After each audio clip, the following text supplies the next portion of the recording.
न मरने से डरता हूं, न लड़ने से, न संघर्ष से।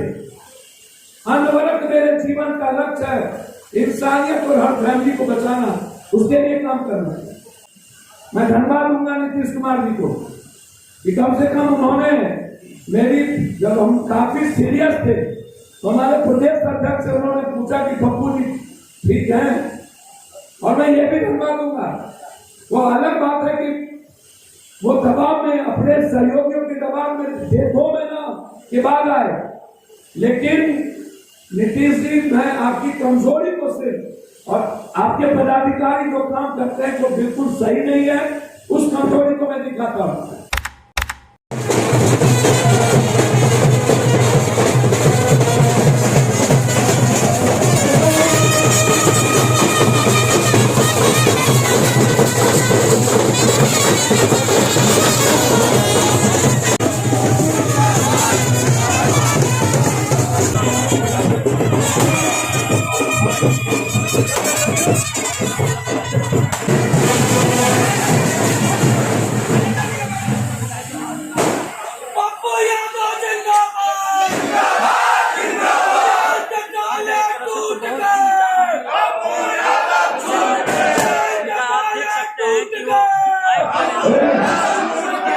पहले मेरा प्रणाम स्वीकार कीजिए आप सब लोग, और बैठ जाइए। प्रणाम। कैसे आंसू थे, मौत का सन्नाटा था, सबकी उम्मीदें खत्म हो गई थी, दवाई के लिए परेशान थे, एम्बुलेंस के लिए परेशान थे। एम्बुलेंस कभी बालू में, कभी दारू में, कभी औरत की दवाई में गायब थी। पूरा का पूरा जो नर्सिंग होम है, जो फर्जी नर्सिंग होम है, वो लाखों करोड़ों रुपया लाश को खत्म करके मारने की तैयारी कर रहे थे। लगभग हर फर्जी नर्सिंग होम में मौत का सन्नाटा। और अब हम नहीं कर रहे, नीति आयोग कहता है कि भारत का सबसे पिछड़ी स्वास्थ्य विभाग और बिहार है। एक भी सरकारी अस्पतालों में कोरोना में लोग बचे नहीं, लगभग लोगों को मार दी गई। ऑक्सीजन नहीं था कहीं, कंप्लीट कोलैप्स कर गया था, ड्रग्स माफिया तबाह कर दिया था। कोई एक व्यक्ति नहीं था जिसके घर पर हमने ऑक्सीजन सिलेंडर ना पहुंचाया। कोई व्यक्ति नहीं थे जिन्होंने दवाई की उम्मीद की उन्हें मदद ना मिली हो। कोई व्यक्ति नहीं था जिन्हें वेंटिलेटर की व्यवस्था न की गई हो। लगभग वेंटिलेटर की व्यवस्था हमने की, आईपैड की व्यवस्था हमने की। उसके बाद अचानक 11 तारीख को 4 मंत्री, एक स्वास्थ्य विभाग का, 3 अन्य मंत्री जिनका नाम लेना जरूरी नहीं है, एक MP, लगातार सरकार पर, और 2 पदाधिकारी, 6 आदमी 1 महीने से लगा हुआ था कि पप्पू यादव सरकार की आलोचना कर रहे हैं, सरकार को नंगा किया जा रहा है। जबकि मैं सरकार को नंगा नहीं कर रहा था, सरकार को उनकी कमजोरी और उनकी कमियों को मैं दिखा रहा था कि आप बिहार की जनता को बचाएं। हम लगातार स्वास्थ्य मंत्री से बात करते थे, मेरे पास उसके ब्लूप्रिंट है। जब भी कोई घटना घटी, कौन कौन मंत्री हैं जिनके यहाँ नर्सिंग होम है, उनको मैं हाईकोर्ट देने जा रहा हूँ। लगभग मिनिस्टर है जिनके नर्सिंग होम में पैसे लगे हुए, जिनका स्वास्थ्य मंत्री, कई नर्सिंग होम है जिसका स्वास्थ्य मंत्री उद्घाटन किया है, और वहां पर करोड़ों करोड़ रुपया की उगाई हुई कोरोना के नाम पर। हम नीतीश कुमार जी को मैं एक बात कहना चाहता हूँ, इन चुनमुटों से बचना चाहिए। और कुछ ऐसे पदाधिकारी हैं जिनको बिहार की जनता से मतलब नहीं है, पैसे भरने से मतलब है। उनकी चिंता जो ड्रग्स माफिया, एम्बुलेंस माफिया से पैसा लिए हुए थे, नर्सिंग होम से उन लोगों ने साजिश करके 30 साल पहले भी एक बार हम पर साजिश हुई थी। और पुनः जब हमने सेवा और संघर्ष, जब पूरी की पूरी पार्टी विपक्ष गायब थी, तब हम लोग सड़कों पर थे। और 2 महीने के बाद 11 तारीख को जबरदस्ती जो फर्जी केस था जिसमें हमको बेल नहीं मिली है। एक कोई पार्टी है जो खुद आईबी और ईडी सीबी से डरती है, जो सीबीआई से डरती है, जिसका समझौता आंतरिक रूप से कंप्लीट बीजेपी के साथ है। वो बीजेपी का नाम नहीं लेती है, वह बीजेपी पार्टी के नेताओं का नाम नहीं लेती है। उसका मकसद सिर्फ सत्ता पाना है, चाहे कोई भी विचारधारा खत्म करके।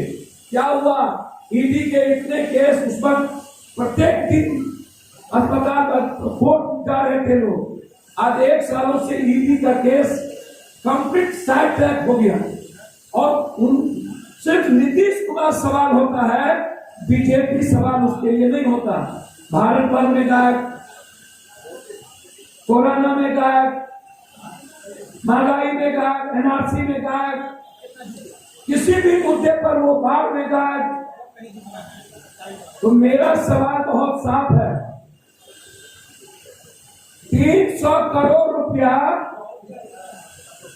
300 करोड़ रुपया ईडी ने उसकी प्रॉपर्टी को फ्री कर दिया, जिसको सीज किया था, अटैच किया था। 300 करोड़ किस समझौता के तहत? और पप्पू यादव की रिहाई माननीय विद्वान न्यायाधीश महोदय के द्वारा कहा गया कि पप्पू यादव पर कोई केस ही नहीं बनता। एक 4 हाथ के रूम में जहां भर रहा था, मूसा मारते थे, भर रहा आगे मूसा काटते पैर में, 4 डीएमसीएच में मूसा का मारने वाला लगाए हुए थे। सांप का डर होता था, डर से निकलते नहीं थे। आधा छाती पानी में हम 4 महीना बिताए, 5 महीना। हाई कोर्ट में जब मेरा केस 162 पर आया, 100 पर आया तो फिर दूसरे दिन मेरा केस 362 पे चला गया। लगातार मैं डर चुका हूं, डर गया हूं मैं। पहली बार मैं सरकार और दुनिया से लड़ूंगा। मैं आज भी जहां बच्ची का बलात्कार हुआ वहां 1 लाख रुपया मैं मदद करके अभी ट्रस्ट आया हूं, दोनों बच्चों को पढ़ने के लिए। वो सवाल नहीं है। सेवा और संघर्ष मैंने पहले कहा, न मरने से डरता हूं, न लड़ने से, न संघर्ष से। अनवरत मेरे जीवन का लक्ष्य है इंसानियत और हर फैमिली को बचाना, उसके लिए काम करना। एक मंत्री है जो कहते हैं बाहर नहीं आने देंगे अगले साल से, वो कोसी में जाके कहते हैं बाहर नहीं आने देंगे, बाहर के पैसे की वसूली, और वो भी साजिश में, पप्पू यादव की गिरफ्तारी की साजिश में उनकी भूमिका। इसीलिए मैं धन्यवाद दूंगा नीतीश कुमार जी को कि कम से कम उन्होंने मेरी, जब हम काफी सीरियस थे तो हमारे प्रदेश अध्यक्ष से उन्होंने पूछा कि पप्पू जी ठीक है, और मैं ये भी धन्यवाद दूंगा। वो अलग बात है कि वो दबाव में, अपने सहयोगियों के दबाव में 2 महीना के बाद आए, लेकिन नीतीश जी मैं आपकी कमजोरी को सिर्फ, और आपके पदाधिकारी जो काम करते हैं जो बिल्कुल सही नहीं है, उस कमजोरी को मैं दिखाता हूँ और अभी है। वो मेरा काम अनवरत रहेगा। मैं लखीमपुर भी मैं जाने वाला हूँ। मैं वहां जितने किसान मरे हैं उनको 2-2 लाख रुपया हमारी पार्टी की ओर से किसानों को वहां देंगे, वो पूरी घोषणा है। लेकिन मेरा प्रधानमंत्री जी से ये सवाल है कि वो चुप क्यों?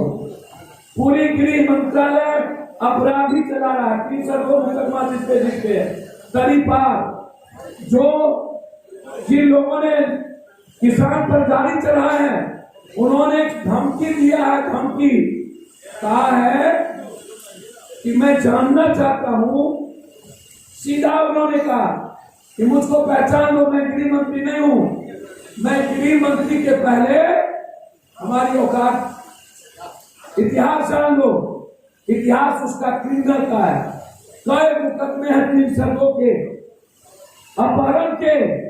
उसी तरह तीनों मंत्री जो गृह मंत्रालय के हैं, तीनों तरीपार अपराधी। मैं प्रधानमंत्री जी से उस मंत्री की बर्खास्तगी, उसके बेटे पर 302 का मुकदमा और उत्तर प्रदेश के मुख्यमंत्री की बर्खास्तगी मैं चाहता हूं।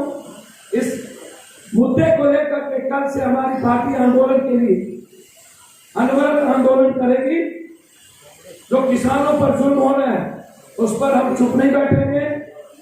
जो बाढ़ में पप्पू यादव को सेवा करने से रोका गया, वो उस मुद्दों पर हम लगातार हमारी पार्टी आंदोलन कर रही है।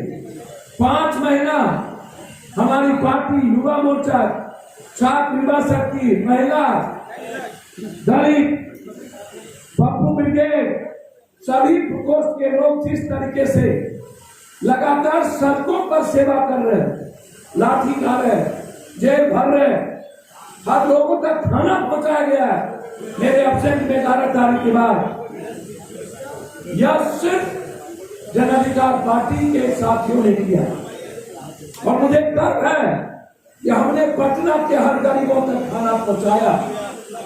मेरे जाने के बाद हमारे साथियों ने एक लोगों तक खाना पहुंचाने का काम किया। मैं इससे ज्यादा आज मैं सिर्फ इतना कहूंगा कि बिहार के निर्माण में हमारी भूमिका बिल्कुल क्लियर है। मैं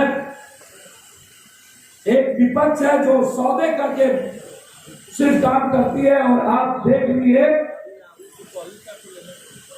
जो सशक्त विपक्ष थी, जो भारत में नफरत के खिलाफ लड़ रही हो, जो भारत में लोकतंत्र को बचाने के लिए लड़ रहा हो, संविधान की रक्षा के लिए जो पार्टी लड़ रहा हो, उसी को ये लात मारती रहती है। इससे समझ लीजिए इनकी पूरी मिली भगत कंप्लीट रूप से है। मैं सिर्फ एक आग्रह के साथ खत्म करूंगा। मैं कांग्रेस से चाहता हूं वो एक सशक्त बिहार निर्माण की भूमिका निभाए। जहां भी वो भूमिका निभाएगी, चाहे वो दोनों विधानसभा पर मजबूत करने से वोट देंगे, जन अधिकार पार्टी उसको सपोर्ट करेगी। और क्लियर मैं सेवा करता रहूंगा। कांग्रेस से मेरी बिल्कुल आग्रह है, कांग्रेस को नए निर्माण की ओर बढ़ाना चाहते हैं, वो तय राहुल गांधी को करना है कि कौन से ऊर्जावान व्यक्ति भारत के कौन कौन होंगे जिसको नए कांग्रेस के निर्माण की भूमिका में आगे बढ़ाएंगे। बिहार में जन अधिकार पार्टी यानी कांग्रेस कंप्लीट रूप से ऐसी पार्टी को छोड़ती है, मुंह में राम बगल में छुरी, ना तो कमो थोरम थोड़ी, चिटवी मेरी फटवी मेरी, हमरा बिहार में तू नटवा, तोरा बिहार में हम नटवा। बिहार से सत्ता पक्ष विपक्ष गाय, और चुनाव आती है तो जाति, मजहब और अपराधियों के नाम पर अपराधी को टिकट दे रहे, दोनों दे रहे माफिया को। इसलिए कांग्रेस सशक्त उम्मीदवार को दे। कांग्रेस बिहार के हर जाति धर्म, बिहार की जो स्थिति है उसके सवाल पर आगे बढ़े। हम कंप्लीट रूप से कांग्रेस के साथ जन अधिकार पार्टी सपोर्ट करेगी, उनके दोनों